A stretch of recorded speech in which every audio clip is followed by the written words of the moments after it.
Also pressure when it comes to housing supply and immigration. We're hearing that the number of net permanent and long-term arrivals has reached more than 100,000 a month, increasing pressure on this topic for the Albanese government. Daniel, Clare O'Neil had said previously that she was going to lower the migration targets. Where is this up to, and is this going to happen? Yes, look, I'd just take a step back on this one and say that Australia's come out of a period where we had 2 years of zero migration. And if you look at the decade or two before that, we were a very high migration OECD country. And I think during that period that served us well by and large. Now, we very much supported the previous government's measures to close the border for the sake of the safety of our country. I think that was the right call. But what it meant is that when we came out of COVID, we had incredible labour shortages right across the board. And so migration numbers were always going to increase from zero to a number that was at least temporarily above trend. And we saw that.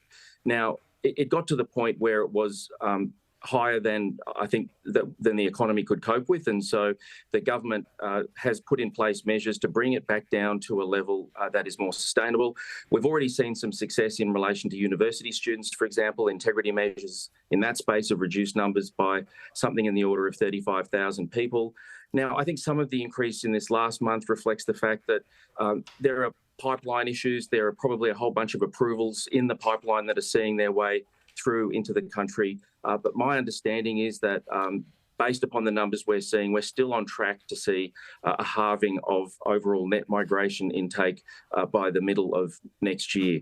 But it's not the kind of thing you just turn off in one day. It does take a little bit of time to come through because there's a whole bunch of approvals. Let's bring in Bridget on this. I mean, Daniel ultimately saying there that it was balancing out the years during COVID where there weren't many or any migrants coming here. But hasn't Labor gone even higher than just making up for the lack of migrants during the COVID period?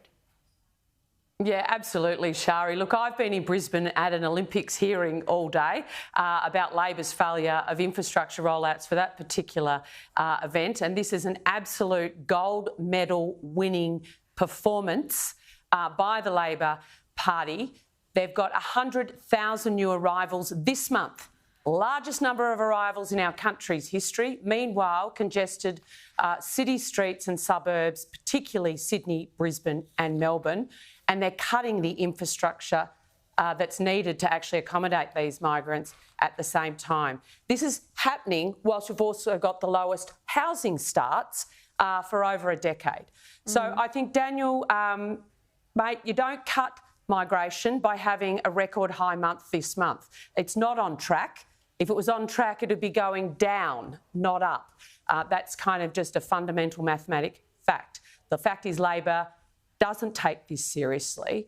They haven't been able to take our border issues seriously, whether it's boat arrivals, whether it's handling detainees, or indeed a regular migration program where we're not getting this type of skilled migrants we actually need. We don't get the construction workers and the electricians, the mechanics, etc., that we need to keep our economy going. And the only thing stopping this country going into recession is population growth through migration. So, Daniel, I'm sorry, the talking points say what they say, but you've been sold a pup on this one. In my opinion, one of the things that is most notable about this is that it wasn't an election policy. Labor never went to the election and said, we're going to have a big Australia, or we're going to have a high migration intake, to even if it was to balance out the lack of migrants under the COVID period. Anyway, Daniel Merlino, Bridget McKenzie, thank you both so much for joining me.